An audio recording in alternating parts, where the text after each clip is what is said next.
Alright, this is going to explain essential skill number 4. Given a molecular formula, determine the number of atoms, molecules, and its molecular mass. So molecular mass is basically saying how much is the mass of that molecule.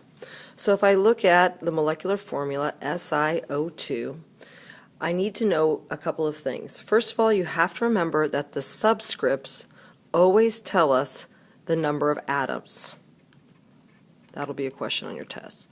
The subscripts always tell us the number of atoms. And in chemistry, we don't write ones. So I wouldn't write Si1O2, but by not writing a 1, that is still saying that I have 1 atom of silicon and I have 2 atoms of oxygen. So if I want to know how much silicon dioxide weighs, I just have to add up the mass of each of these 3 atoms, and then I will know how much that one molecule weighs. So I look on my periodic table and I see that silicon has a mass of 28.09. So I'm going to say, all right, I have 1 atom of silicon, that's 28.09. And then I have 2 atoms of oxygen, and on my periodic table each oxygen weighs 16. So I'll write 16, but because I have to have 2 of them, I have to multiply that by 2 to give me 32. And then 1 times 28.09 gives me 28.09. And if I add those 2 together,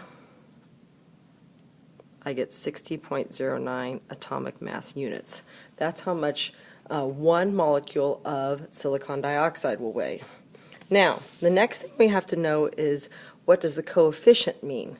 So if I have another example here, I have 3 NH3. Well, if the subscript tells me the number of atoms, the coefficient, or the number up in front, tells me the number of molecules. So if I was to actually draw NH3, it would be 1 nitrogen atom bonded to 3 hydrogen atoms, and if I have 3 of them, it would look something like this.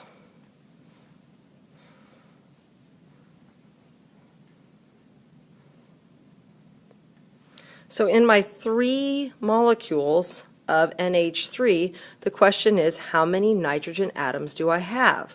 Well, this is like math, the distributive property. You're going to say 3 times 1, because remember in chemistry we don't write 1, but that means there's 1 nitrogen there. I would have my nitrogen atoms, I would have 3 of them.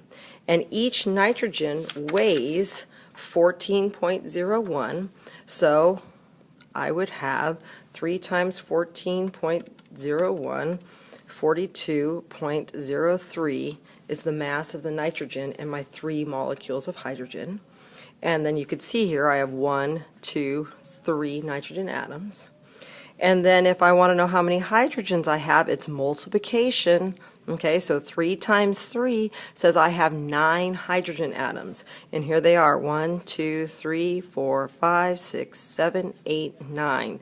So my hydrogen is 9 hydrogen atoms. Each hydrogen weighs 1.01 from my periodic table for a total of 9.09. And if I add that up, I will have 51.12 atomic mass units is the molecular mass of ammonia.